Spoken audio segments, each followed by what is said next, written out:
Trump's tariffs, winners and losers explained. Brace yourself.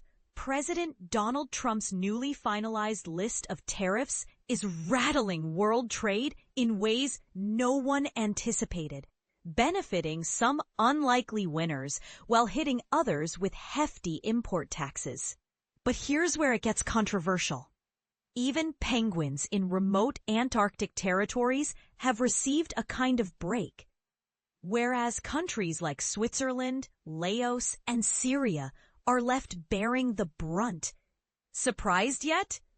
Keep reading, because this is the part most people miss. Aug. 1, 2025, 10:20 a.m. EDT.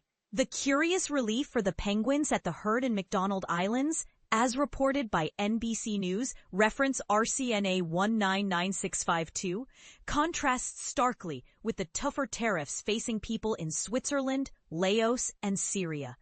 It's all spelled out in President Trump's finalized trade list, NBC News, reference RCNA 222387, leading governments, global markets, and companies everywhere to scramble for clarity. Around the globe, reactions have ranged from consternation to guarded optimism. Some, like Canada and South Africa, have expressed deep disappointment, warning that Trump's executive order might trigger worldwide job losses and higher consumer prices for Americans. NBC News reference, RCNA 221907.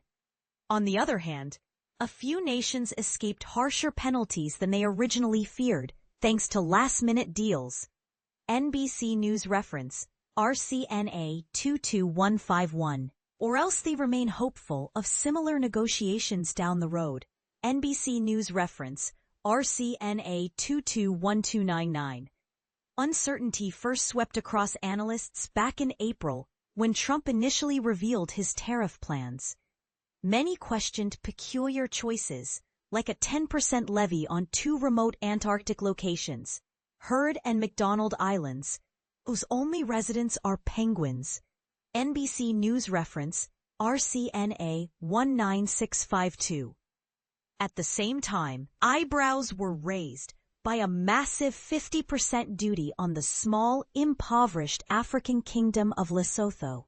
When the final list came out this week, relief and frustration were doled out in seemingly random measures, often without a thorough explanation. Some of the most punishing import taxes are now aimed at Syria, 41%, Laos and Myanmar, 40%, each relatively poor nations with limited trading ties to Washington. Iraq, Serbia, both 35%, and Algeria, 30%, also saw themselves singled out.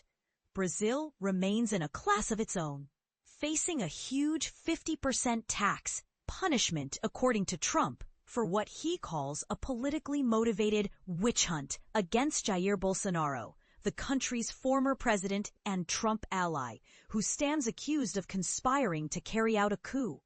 Lesotho's headline-grabbing 50% rate was cut to 15% on Thursday, but not before serious economic ruin took hold. American buyers halted their orders, thousands of employees lost jobs, and the kingdom declared a national disaster. NBC News reference, RCNA 19573. Meanwhile, those flightless birds on the Heard and McDonald Islands wound up avoiding a steeper tariff on Australia, its territorial owner. Instead, they remained at the 10% rate previously announced. Trying to decode the rationale behind these figures can be challenging, according to David Hennig of the European Center for International Political Economy. Without White House details, he told NBC News, "We can only guess the administration followed an older formula linking the largest tariffs to nations with the biggest trade surpluses. When unveiling these tariffs Thursday, Trump argued that such trade surpluses pose an unusual and extraordinary threat to the United States' national security and economy. However, it's worth noting that many economists disagree that America's trade deficit automatically signals a significant problem. In fact, Trump's tariffs themselves face ongoing legal disputes that may land in the Supreme Court. NBC News reference RCNA 222086. Lesotho's last-minute reprieve unfolded after widespread outrage. But other nations, even if likewise struggling, didn't attract the same spotlight. Their burdensome rates either stayed the same or rose further, possibly because they didn't evoke the same public sympathy that might force the U.S. to back down, Hennig suggested. The White House has yet to comment on its tariff decisions. It's not just developing or lesser-known regions feeling the pinch either. Switzerland, one of the wealthiest countries on Earth based on income per capita, awoke Friday to a hefty 39% tariff, which its government said it regretted profoundly. This may spell trouble for iconic Swiss exports like luxury watches and premium chocolate, as the United States is Switzerland's biggest market. In fact, share prices for Watches of Switzerland Group plc sank 8.5% soon after the news. India also drew attention with a 25% tax, but officials there brushed off any notion of a diplomatic rift, with Goods Ministry spokesman Randir Jaiswal asserting that the world's most populous country expects its strong relationship with the U.S. to remain on track. NBC News reference RCNA 221907. Across Southeast Asia, exporters have increasingly turned to the American market by shifting production away from China. As a result, many in that region felt momentary relief when the tariffs ended up lower or evenly distributed. Thailand and Cambodia, two nations that only recently declared a ceasefire after a 5-day border skirmish, claiming more than 40 lives, said their new 19% tariff rate was a win-win scenario and great news, respectively. Malaysia labeled its own similar rate positive. Cambodia, in particular, breathed a sigh of relief, having initially been threatened with rates as high as 49%. This uniformity across Southeast Asia suggests a level playing field.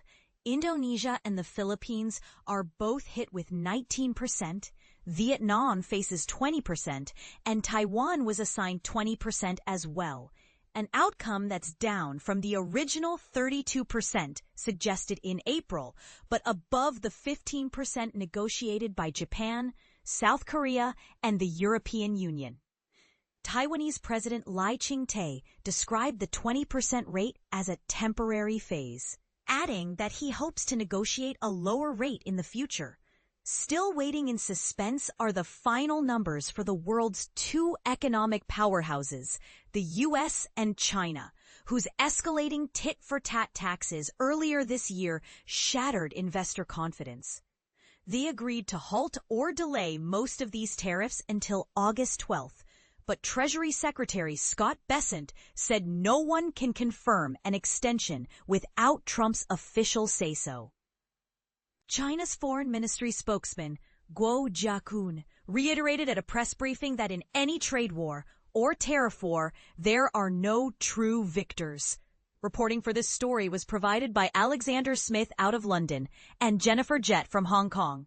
Alexander Smith is a senior reporter for NBC News Digital based in London, and Jennifer Jett serves as the Asia digital editor for NBC News, stationed in Hong Kong.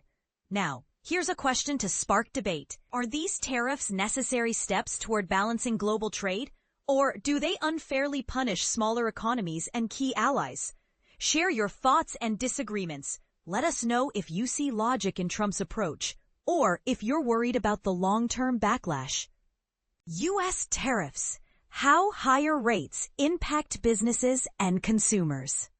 Imagine a world where the cost of your daily essentials suddenly skyrockets and businesses are left scrambling to adapt to ever-changing trade policies. This is the reality that experts warn could unfold as a result of the U.S. government's recent decision to impose higher tariffs on imports. But here's where it gets controversial. While some argue that these tariffs are necessary to correct perceived unfair trading practices, others fear they could lead to higher inflation and economic stagnation. Let's dive into the details and explore the potential impacts on businesses and consumers alike. By Megan Cerullo, a New York-based reporter for CBS Money Watch, who covers a wide range of topics including small business, workplace dynamics, healthcare, consumer spending, and personal finance. Megan regularly appears on CBS News 24/7 to discuss her reporting. Edited by August 1st, 2025, 8:57 p.m. Eastern Time, CBS News. The ripple effects of tariffs at the U.S.-Canada border. President Trump's executive order to increase tariffs on U.S. imports is expected to drive up consumer prices and prolong uncertainty for millions of businesses, according to trade experts. The White House released new tariff rates for dozens of countries on Thursday, but the specifics on how to implement these trade agreements remain unclear. Barry Appleton, co-director of the New York Law School's Center for International Law, described the situation as a gigantic Rubik's Cube for businesses. The last thing businesses want is unanswered questions, he told CBS Money Watch. They were hoping for clarity, but instead we have another layer of complexity. This announcement comes months after President Trump first hinted at these changes in early April, leaving businesses in a state of prolonged uncertainty. Under the new import duties, most countries will face a baseline tariff of at least 15%, with some nations facing levies exceeding 40%. The U.S. effective tariff rate is now 17%, according to Fitch Ratings, the highest in decades. This could mean higher prices for a variety of goods, including garments from Vietnam, shoes and toys from China, chocolate from Switzerland, and coffee from Brazil. Economists warn that these revised tariffs could cost Americans an average of $2,048 per year, according to a new analysis from the National Taxpayers Union, a nonpartisan advocacy organization. President Trump has defended his tariff strategy, arguing that it is necessary to address what he views as unfair trading practices and to revitalize American manufacturing. He points to still fairly low inflation rates as evidence of his strategy's effectiveness. However, many economists warn that tariffs can lead to higher inflation and more sluggish economic growth. Some of the president's early trade moves have already rattled financial markets, raising concerns about the broader economic impact. The White House maintains that President Trump's trade policies benefit Americans. President Trump's trade deals have unlocked unprecedented market access for American exports to economies that in total are worth over $32 trillion, with 1.2 billion people, said White House spokesperson Kush Desai in a statement to CBS Money Watch. As these historic trade deals and the administration's pro-growth domestic agenda of deregulation and the One Big Beautiful Bill's tax cuts take effect, American businesses and families alike have the certainty that the best is yet to come. On social media, U.S. Trade Representative Jamieson Greer praised the tariffs as a knockout win over the distorted global trading order that has disadvantaged American workers, farmers, and manufacturers for decades. He added that Trump's foreign trade policy has achieved expansive new market access for U.S. exporters, increased tariffs to defend critical industries, and trillions of new manufacturing investments that will create great American jobs. Which products could see price hikes? In the U.S., the products most commonly imported from abroad and therefore most likely to see price increases due to higher tariffs include household appliances, furniture, cars, clothing, sports equipment, toys, and cleaning products. According to an analysis from Oxford Economics, the price of such goods rose about 1% in June, more than double the increase in May. This suggests that tariffs are already affecting the cost of everyday items. The question is really what won't go up in price, said Appleton. Companies have been absorbing these costs in their profits, but that's not sustainable in the long run. Some of the highest tariffs have been imposed on key trade partners like Canada, a major provider of lumber to U.S. companies. This could lead to higher housing costs, according to Oxford Economics.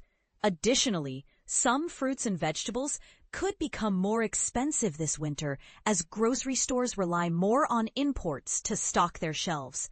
U.S. automakers, including Ford, GM, and Stellantis, have recently warned that higher U.S. tariffs could reduce their profits by billions of dollars. This is likely to increase new car prices, said Terrence Lau, dean of the Syracuse University College of Law and formerly a government affairs executive at Ford. My advice to consumers back in April was to wait to buy cars, said Lau, who expects dealer prices for 2026 models to rise between 4% and 6%. In August, my advice is to buy now. Although many businesses are still selling inventory they imported earlier this year to avoid higher tariffs, subsequent imports will likely be subject to the newly announced levies when they arrive at U.S. ports, according to trade experts. A lot of businesses front-loaded goods to get them in the door before tariffs were announced, said Matthew Martin, senior U.S. economist at Oxford Economics. They'll now have to increase their costs as inventories dwindle and businesses start replenishing them. Martin expects cost hikes to peak in the second half of the year. Along with facing potentially higher prices, U.S. consumers could face reduced product choices due to supply chain delays. Companies unable to reshore manufacturing to the U.S. are likely to stop importing low-margin goods as they move to control costs. In many cases, tariffs will be so high that will create embargoes, Martin said. That will make it more difficult for retailers and distributors to get things out to market.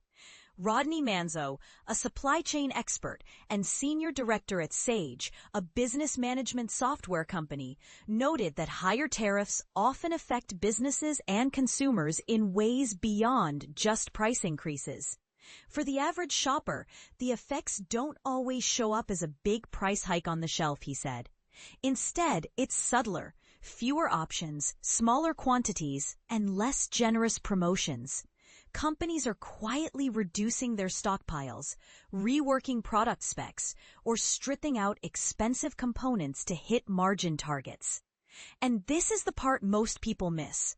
The long-term effects of these tariffs could be far-reaching and complex. While some argue that these measures are necessary to protect American industries, others worry about the broader economic implications. What do you think? Will these tariffs ultimately benefit American consumers and businesses, or will they lead to higher prices and reduced choices? Share your thoughts in the comments below, and let's start a conversation about the future of U.S. trade policies.